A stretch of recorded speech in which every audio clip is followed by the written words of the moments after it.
Mi nombre es Joana Rontecuellar, soy doctora graduada en la Universidad de Ciencias Médicas de Pinar del Río y fui víctima de la esclavitud moderna que utiliza la dictadura cubana con los médicos en el exterior.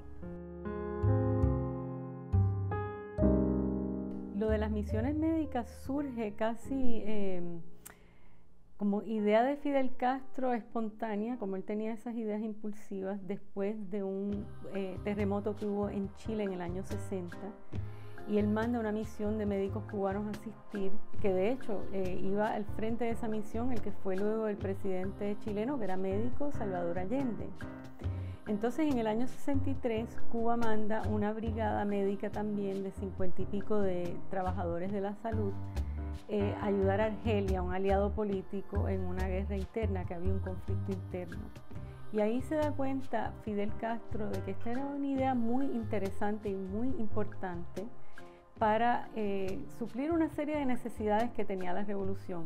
Una, de proyectarse como una potencia humanitaria con grandes profesionales. Dos, ingreso, porque a partir de la brigada en Argelia se dio cuenta que era una buena forma de exportar personal cubano y traer ingresos en moneda dura para Cuba. Y entonces era un palo propagandístico que además le lograba a Cuba mucha influencia política y proyectaba la isla más allá de sus fronteras, que era una de las cosas que Fidel Castro más importancia le dio. Con el tiempo él se fue dando cuenta que esto era una fórmula muy buena de generar ingresos, influencia y demás, y le vende la idea a Hugo Chávez. Y a partir del año 2003 empieza a crecer el número de profesionales que van a Venezuela, además para cumplir unas metas políticas y geoestratégicas de la revolución, o sea, como un arma del Foro de Sao Paulo y todo el proyecto de integración del ALBA. Desde que sales de Cuba ya hay un proyecto preconcebido desde el principio de estas misiones para usar a los médicos como puerta de entrada en los diferentes países de África y de América Latina. Llevar una guerrilla era mucho más burdo, era algo inaceptable. Sin embargo, llevar a los médicos, sí, porque se necesita medicina en cualquier lugar del mundo. Lo que había detrás de esto no se sabía, que era la explotación laboral y la esclavitud de mano de obra. De ahí el gobierno cubano, el régimen, se ha llevado el mayor % de las ganancias de estos médicos que se juegan la vida en estas misiones porque van a lugares intrínsecos, extremadamente peligrosos. Así que claro que es una forma de esclavitud. Estudié en una escuela primaria donde para nadie es un secreto que los cubanos desde pequeños decimos pioneros por el comunismo seremos como Che, sin saber que en realidad Che era mucho más allá que un ejemplo a seguir, era un asesino. La relación con mi familia en esos momentos estaba súper fuerte, básicamente, porque era una doctora que iba a representar a Cuba, porque así lo ve la familia cubana en el exterior. Iba a servir de internacionalista, iba a apoyar a la unión de toda Latinoamérica. En ese momento mi familia estaba súper unida. Como te dije, mis padres son divorciados desde que yo era muy pequeña, pero mi papá sí estaba súper orgullosa de que su hija fuera doctora y fuera a prestar servicios en otro país, igual que mi mamá. A partir de que crece la misión en Venezuela, crean el Barrio Adentro, que era tan importante para Cuba, y son decenas de miles de trabajadores cubanos que van a ganar ingresos y a ganar influencia para Cuba en esos países. Pues Cuba lo usa como un modelo. Especialmente la misión en Brasil fue muy importante porque era muy numerosa. A Brasil llegó en su momento 11.400 médicos cubanos, hubo un momento en Brasil. Cuando comienza la brigada médica en Brasil con el programa Mais Médicos que creó la aliada política de Fidel Castro, Dilma Rousseff, ¿no?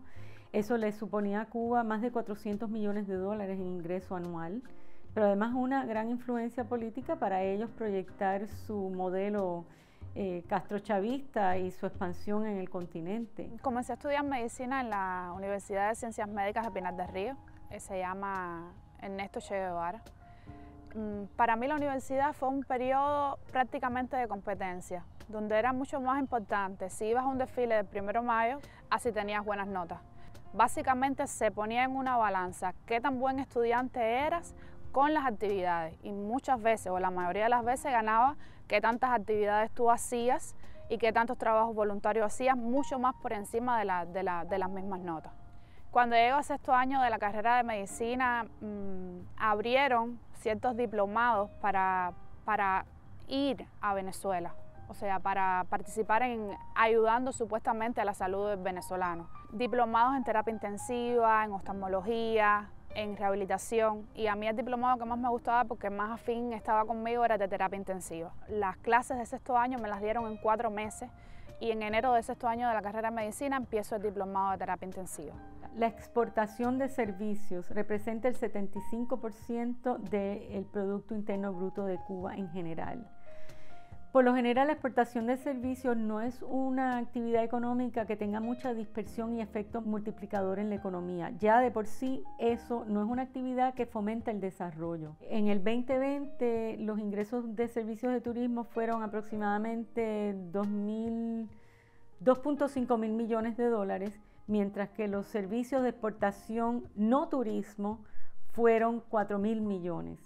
Y eso a que ha caído. El año anterior, en el 2019, fueron 5.000 millones. En el 2018 fueron casi 6.000 millones. Y llegó a ser en su momento, cuando estaba el auge de la misión en Venezuela y la misión en Brasil, 10.000 millones. Cuando yo tomo la decisión de irme a Venezuela, con la excusa esta internacionalista, a nosotros, básicamente a mí, en mi caso particular, nos daban cursos una semana antes de irnos, se podía extender de 1 a 2 semanas, políticos. Estos cursos eran sobre cómo funcionaba Venezuela, los tipos de partidos que habían y sobre el reglamento disciplinario.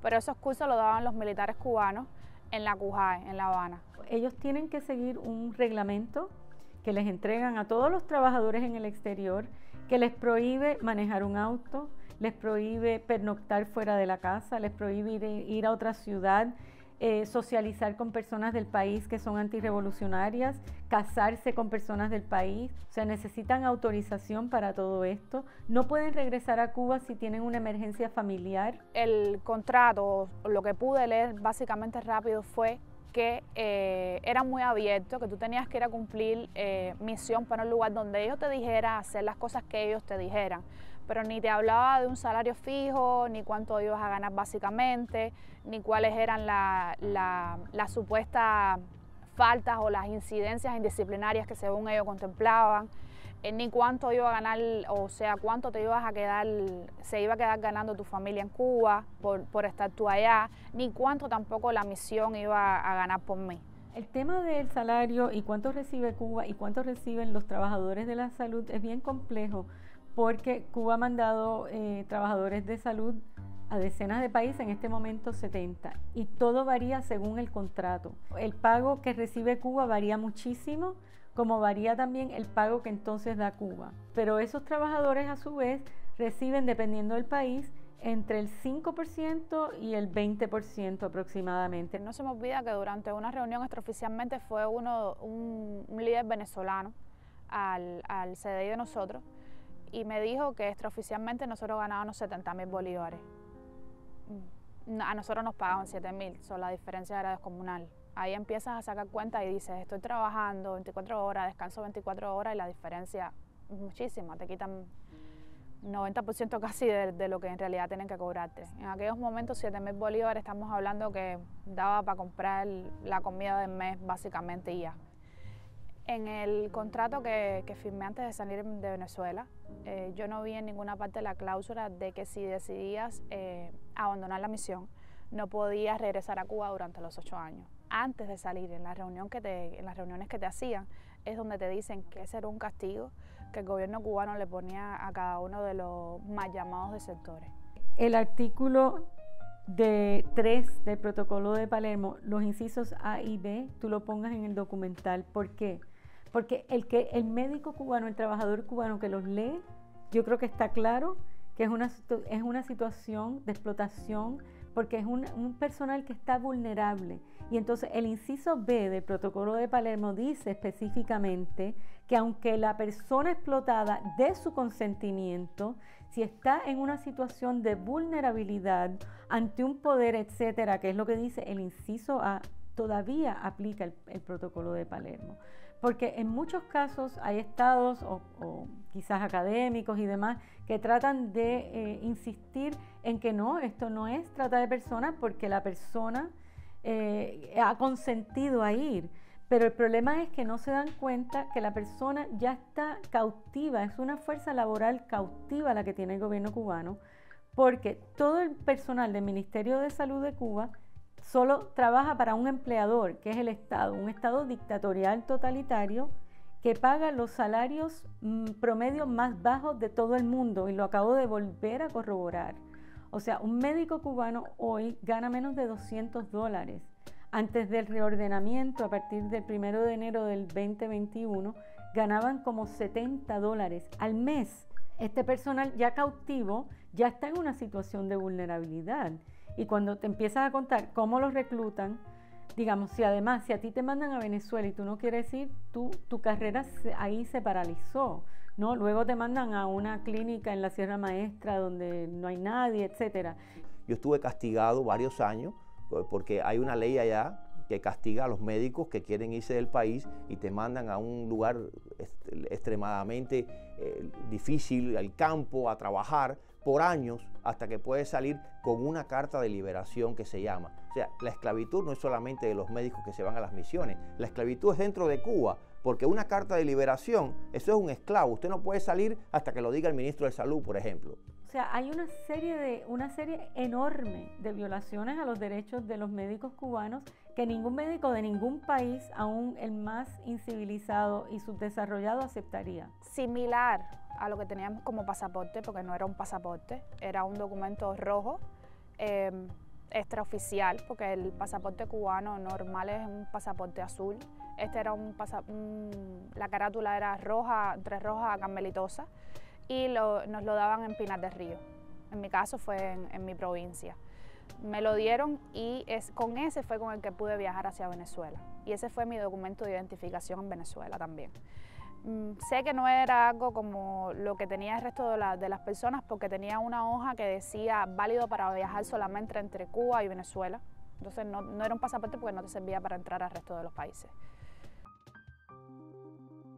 Muchos de estos médicos les dan un contrato montándose al avión, sin ninguna asesoría legal, sin tener idea alguna de sus derechos. O sea, en Cuba se violan los derechos laborales de todos los trabajadores, ¿no? Pero encima van a otros países donde les van a violar los derechos y no tienen idea de que están protegidos por el derecho internacional, por lo menos técnicamente, ¿no? Entonces, desde el momento en que son reclutados, se montan en un avión y llegan a un país y no tienen idea a dónde los van a mandar, a lugares remotos donde ponen en peligro su vida, viven en condiciones de hacinamiento, sin privacidad. Nos decían que no podíamos salir después de las 6 de la tarde, pero el lugar donde yo vivía, por lo menos, era un lugar súper abierto, podía entrar cualquier nacional. Lo único que tenía era una cerca de malla verde, algo así, y podía entrar y salir cualquiera. Ellos cerraban esa cerquita y te decían que no podía salir, y una persona del lugar se quedaba con la llave. Cada misión tiene su jefe de Estado, que básicamente creo que debe ser un médico, y tener ese personal jurídico, que es la figura del Partido Comunista de Cuba en las misiones médicas en Venezuela. Luego de 2 años me pongo en contacto con un médico amigo mío que estaba en Venezuela, que yo conocía, que era de Matanza, y me pongo en contacto con él y le pregunto que cómo podía ser, porque ya la situación era prácticamente insostenible. Después de 2 años de trabajo, yo consideraba que esos 2 años habían sido básicamente tirados a la basura, trabajando 24 horas, descansando 24 horas, sin beneficio alguno, sin derecho a quejarme, sin bienestar alguno. Y le escribo a él para preguntarle que cómo él había hecho para irme de las misiones médicas cubanas, y en aquel momento conocí The Cuban Medical Professional Parole, que era una oportunidad que Estados Unidos le ofrecía a todo el personal de salud cubano que estaba pasando por situaciones similares a las mías, dándole una visa a los Estados Unidos. Solidaridad Sin Fronteras se creó por una necesidad muy grande, que era un grupo grande de médicos cubanos escapando de las misiones y estaban completamente desamparados. No tenían ayuda de nadie. Podían morir en ese mismo país, perseguidos desde Cuba y por las fuerzas policiales de ese país. Por eso se creó. En el año 2008 tuvimos muchos casos de médicos desesperados que no sabían qué hacer. Y entonces el grupo tenía dos objetivos.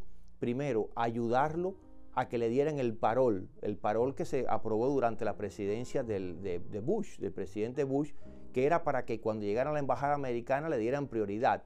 No era un privilegio, realmente no era un privilegio, era una necesidad porque eran perseguidos políticos. Entonces esa ley, desde acá pues la impulsamos para que ellos pudieran tener ese refugio. Y en segundo lugar, para cuando llegaran a los Estados Unidos, que llegaron un promedio de 8,000 médicos, tuvieran una orientación de cómo insertarse aquí en el país con un sistema de salud diferente, con un hábito de vida diferente, una forma de ayudarlo a que cogieran sus licencias y pudieran trabajar hasta que revalidaran su título. Ir a Caracas, que era donde estaba la embajada estadounidense, era muy arriesgado porque me podían agarrar en el camino si salía fuera de tu estado. Y no se me olvida que una amiga mía venezolana decidió acompañarme a cruzar la frontera a Colombia, a Cúcuta. Tuve que andar en autobús casi 24 horas de donde yo estaba, Bolívar, hasta Cúcuta, y por Cúcuta me estaba esperando un señor que fue el que me cruzó la frontera. Básicamente durante el camino conozco, por ejemplo, nosotros estamos esperando a otra muchacha y nunca llegó porque la agarraron los militares venezolanos cruzando la frontera. Y la deportaron hacia Cuba. Durante todo ese proceso, si te agarraban al momento, te retenían y te deportaban hasta Cuba y te desaparecían. Escondí mi pasaporte, no se me olvida, en el zapato, porque el pasaporte era el único papel oficial que no se te podía perder, porque en aquel momento todavía se estaban falsificando documentos de cubanos. Me lo escondí en el zapato, crucé el río, un río que hay de Cúcuta para Colombia. Crucé el río y entonces agarré un autobús hasta Bogotá, hasta la embajada de Estados Unidos, donde apliqué al Cuban Medical Professional Parole. Tenemos muchos casos desde que fundamos este grupo para ayudar a los médicos que escapaban de las misiones. Recuerdo uno de los primeros médicos fue perseguido, se internó en la selva, lo iban a matar, tenía una persecución doble. Este médico estaba en Venezuela. Tenía a la Policía Nacional Bolivariana de Venezuela y tenía la seguridad del Estado, dos fuerzas represivas detrás de él, y sobrevivió por un milagro y porque lo ayudamos. Y el otro caso es un médico que yo conozco de muchos años que atravesó toda América Central y llegó destrozado, con las piernas destrozadas, fue víctima de chantaje, trataron de matarlo, bueno, horrible. Esos son dos casos que me marcaron. No hay un caso que yo conozca en el mundo como el de Cuba, que hay una dependencia en la fuerza trabajadora esclava, o vamos a decirle, para no llamarlos esclavos, en la fuerza trabajadora temporera en el extranjero para un % tan grande de su economía, por lo menos oficial, ¿no? Pues yo te estoy dando las estadísticas oficiales, que por lo demás, también tengo que decir, ninguna cuadra, no se concilian entre sí. O sea, hay muchas lagunas y contradicciones en las estadísticas de Cuba, pero solo podemos usar las estadísticas de Cuba. La primera llamada a Cuba fue a mi mamá. No se me olvida. No la llamé hasta que no estuve en Bogotá, en la casa del amigo mío, médico cubano también. Y la sensación fue como que mamá abandonó la misión médica y ella se quedó callada. Lloré casi una hora, pero no hubo grandes inconvenientes. O sea, no me hizo sentir tan culpable de la decisión que había tomado. La mujer cubana, médica, enfermera y paciente en Cuba, se afecta en muchísimos sentidos. En primer lugar, la mayor parte de las misiones son mujeres las que van. Más del 50% son mujeres. Las mujeres también son más susceptibles al abuso de los supervisores cubanos y los administradores que se aprovechan de estas misiones que están de estas personas que están en una situación vulnerable. El tema de las mujeres es doblemente doloroso en esto de las misiones, porque la mujer cubana que se ha graduado con un gran esfuerzo para ser médico va a esta misión y tiene una separación familiar tremenda. Tienes que dejar sus hijos detrás, tienes que dejar su esposo detrás y su familia. Yo no llamé a mi papá porque yo sabía cuál era la postura de él.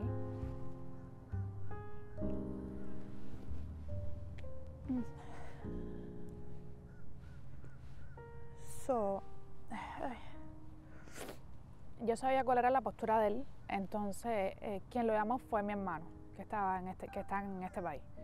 Yo llamo a mi hermano y mi hermano me dice, ok, yo le voy a dar la noticia a papá, espera que él te llame o tú lo vas a llamar. Y le dije, no, yo voy a esperar a estar ya, a que pasen unos días y que mamá le dé la noticia, que mamá hable con él y después yo hablo con él. Transcurrió la primera semana y después de una semana decidí llamarlo. Básicamente casi no pudimos ni hablar. Y recuerdo que me mandó un correo como a los 10 días, diciéndome de todo. Dentro de eso estaba que gracias a la revolución yo era doctora y sacándome en cara cada una de las decisiones que había tomado. El adoctrinamiento es tan grande que es capaz de romper la unión familiar. En Venezuela fue un caso tremendo. Yo creo que uno de los más graves e importantes de denuncia de los médicos cubanos que buscaban lo que se llama el Cuban Medical Parole, el parole, la visa, el permiso para que pudieran entrar a los Estados Unidos, porque los médicos que iban a la embajada tenían un fuerte contenido político de persecución. Por ejemplo, en Venezuela, en las salas de espera de los consultorios, estaban poniendo discursos de Fidel y de Chávez, discursos políticos a los pacientes. Luego los médicos tenían que, a cambio de votos, darle tanques de oxígeno o medicamentos a los pacientes, lo cual es una cosa inaceptable completamente. Esa participación allá era más dura, porque tenías que los fines de semana participar en operativos en esos lugares donde la oposición era mucho más marcada. Y, por ejemplo, la sala de rehabilitación estaba al lado del CDI. La sala de rehabilitación estaba llena de cuadros de Maduro, de cuadros de Fidel, de cuadros de Chávez. Recuerdo que cuando decidí abandonar la misión, que estaba en Colombia, mi mamá me llama a un número que yo tenía allá y me dice que no habían pasado 24 horas y la seguridad del Estado cubano había ido a mi casa y le había dicho a ella que podía regresar, que las misiones médicas estaban perdonando a la persona que tomaba la decisión pero que eventualmente se arrepentía, que lo pensara muy bien, o sea, coaccionar a mi mamá, a decirle a mi mamá que por favor me convenciera de regresar, que me daban otra oportunidad, que me daban la oportunidad de hacerlo bien, que por favor que regresara. Hubo decenas de casos legales que trajeron médicos cubanos en Brasil. En Brasil solo había médicos, no había enfermeros y técnicos, hasta donde yo sé. Que se quisieron, cuando se dieron cuenta que los médicos cubanos estaban recibiendo una ínfima porción del salario que estaban recibiendo otros médicos extranjeros que estaban en más médicos, pues los médicos cubanos empezaron a ir a los tribunales, porque Brasil es un sistema federal donde los diferentes estados tienen, digamos, tribunales que pueden fallar a su favor por razones políticas. El país es más variado, ¿no? Y en algunos casos ganaron su caso de poder ser contratados directamente o poder contraer matrimonio.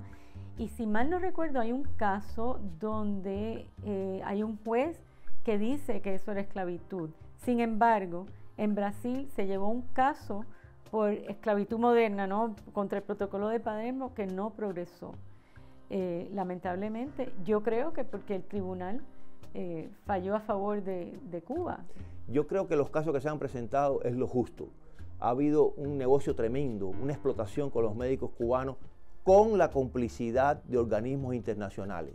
Complicidad en dos sentidos. Una, que le puede suministrar equipos médicos y medicamentos para dar la apariencia de que esos médicos van a dar una atención médica tremenda, ¿no?, una propaganda.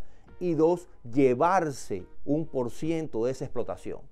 Y en este caso lo que está documentado es la Organización Panamericana de la Salud, la OPS, que participó en el negocio entre Cuba y Brasil, que fue un negocio millonario, donde Cuba se llevó millones, pero la OPS también se llevó su %. Hay una demanda pendiente porque los médicos cubanos deben ser remunerados, porque fueron explotados y esclavizados. Y esa remuneración tiene que empezar por los que participaron, por los que fueron cómplices en este tipo de esclavitud. ¿Qué perdí? La sonrisa de mis abuelos. Porque no los puedo ver más. porque independientemente de que pasen los 2 años, decidí que Cuba no voy, hasta que no se caiga la dictadura. Amo mi país, estoy orgullosa del país donde nací y crecí, pero no voy más a Cuba hasta que no se caiga la dictadura. Entonces, ¿qué perdí? La sonrisa de mi familia, la familia como tal. Perdí amistades también. Tengo, por ejemplo, una amiga, mi mejor amiga de toda la vida, el esposo de la seguridad del Estado. Entonces, con ella ya no me puedo escribir. La madre fiscal es de Pinar del Río. De hecho, fue una de las primeras que criticó la decisión que yo había tomado. Y yo siento que no los perdí, que esta es mi oportunidad de enseñarles a ellos el sistema y el adoctrinamiento que hay en Cuba. Yo siento que gané sobre todo en libertad. He creado una familia de la cual estoy súper orgullosa. Tengo 2 niños ya, una de 2 meses y un varoncito de 2 años. Y creo que lo que más he ganado es en educar a mis niños y enseñar a mis niños sobre la importancia que tiene denunciar todo lo que es relacionado con el socialismo y el comunismo. He ganado en libertad, he ganado en criterio propio, he ganado hasta en autoestima. He ganado en aprender qué cosa es un contrato de trabajo en este país, cuáles son las cláusulas que no se pueden infringir en un contrato de trabajo. Tengo comparación ahora para decir qué es lo que quiero para mi vida, qué es lo que quiero para mis hijos. He ganado en todos los aspectos, en todo, desde el punto de vista humano hasta desde el punto de vista anticomunista. Soy más anticomunista que nunca.